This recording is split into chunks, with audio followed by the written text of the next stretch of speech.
Hello, this is Eric from Wisdom Heart. I'm so glad that you're joining me for these 3 videos on the meditation habit. This is the first of the 3.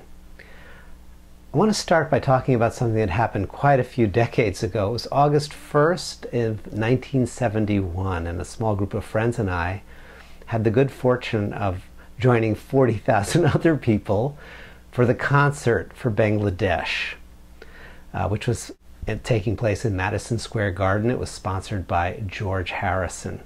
The first performer at the concert was Ravi Shankar, the amazing sitarist, and he was joined by Ustad Ali Akbar Khan and a number of other Ala Raka on tabla, amazing musicians.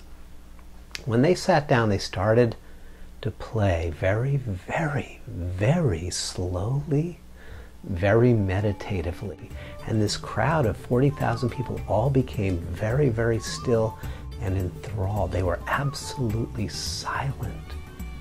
And when they finished playing, everybody applauded. And Maestro Shankar leaned into the microphone and he looked out at the crowd. He said, "If you enjoyed the tuning that much, I think you're really going to enjoy the performance." Tuning the instrument. Great musicians know that to perform amazing music, it's not just the guitar, the sitar, the violin that needs to be in tune, but they need to be in tune as well. And this is true for you in your life. For you to really bring forth the music that's inside of you, for you to bring forth the gifts that are within you, for you to really live your true life, you need to tune your body and mind. And this is what the meditation practice does. The ancient sages and the most cutting-edge neuroscientists agree that you have been gifted, as it were, with an amazing instrument. That the human body-mind, the neurological system that is your inheritance, really is the most magnificent instrument that we know of.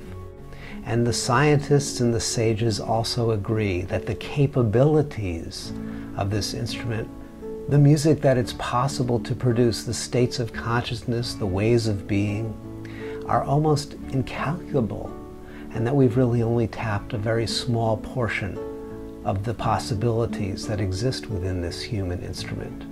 Meditation practice is a way of tuning the instrument and of attuning your consciousness to the capacities that lie dormant within you. To do this requires developing the meditation habit. Imagine a guitarist who only picked up his instrument maybe a couple times a year. You know, if he got really, really lucky, it's possible that the weather conditions were right and that the instrument, when he picked it up, would be in tune. You know, it's possible even that his fingers would remember how to pluck and play the strings in a way that allowed him, remarkably, to play beautiful music. It would be really lucky for him to have that experience. And I'm sure you and I know we've all had this kind of lucky moments in life when our body-mind system was tuned in, when our gifts and our capacities kind of flowed out of us in a way that was beyond our expectations, that surprised us and, of course, delighted us.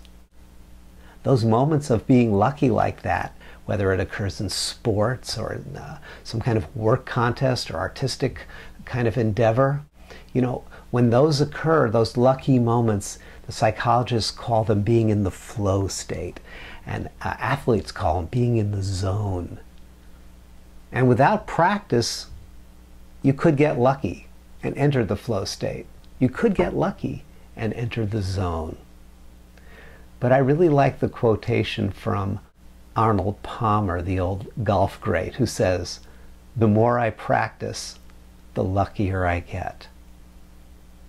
It's true. The more you weave the daily meditation practice into your mind and body and into your life, the luckier you become. in terms of discovering and accessing and stepping into that flow state, of moving into that zone, of embodying and expressing that which is deepest within you. So what does it take to develop the meditation habit? What does it really take to build this practice? It takes three things: motivation, method, and structure. Let's talk about them one at a time. Motivation. It's pretty straightforward. You have to want to do it.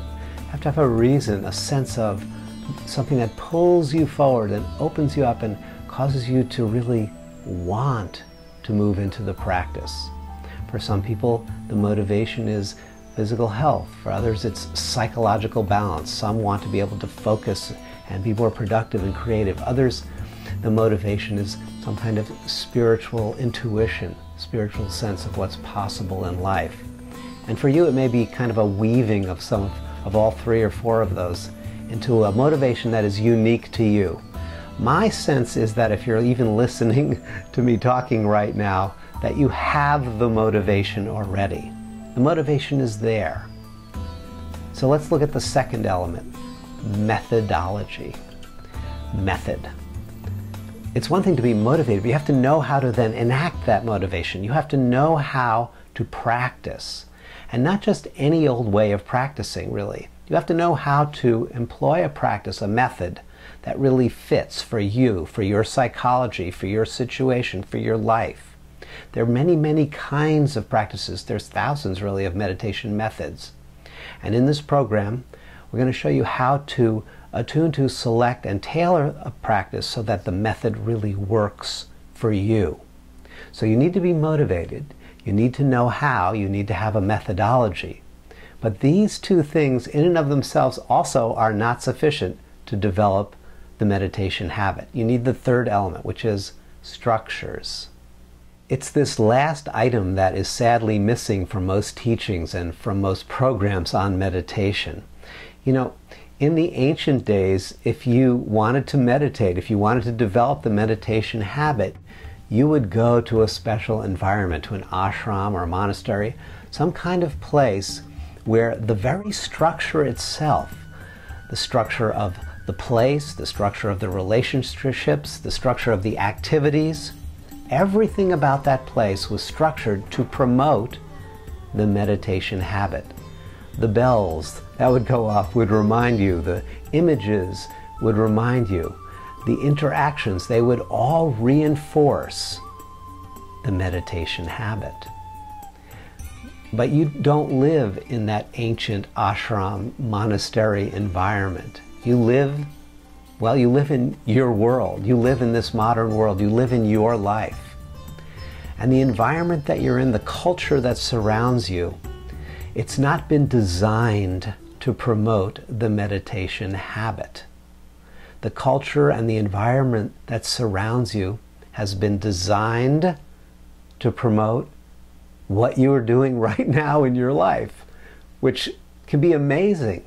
But if you want to incorporate, if you want to bring in, if you want the meditation habit, if you want to develop a daily practice that really can nourish you at very deep levels, if you want to truly tune your instrument, then you'll need to bring structures into your life that support that motivation and that make it natural for you to practice the methods that you've learned. This program, the meditation habit, does this. It augments your motivation. It supports your motivation. It provides you with clear and actionable methods that you can tailor and adapt to your specific needs. And most importantly, it gives you structures. In fact, it's designed based on the most current research and understandings both of neuroscience and of behavior change. The program unites the science of behavior change with the art of meditation. It takes the most cutting edge, most current understandings about learning and about development, and it weaves them together seamlessly with the ancient revelation of the meditation masters. But within the first week, you will be experiencing the benefits and the blessings of meditation. Why? Because you will be tuning your instrument. You're going to learn how to tune the body-mind and to attune your consciousness to that which lies deepest within you, to bring forth your capacities, to express your gifts, really to step fully into your true life. To paraphrase Ravi Shankar from all those years ago, if you enjoy the tuning this much, you're really going to enjoy it when the music starts to flow out of you. I hope you'll join me at the Meditation Habit Program.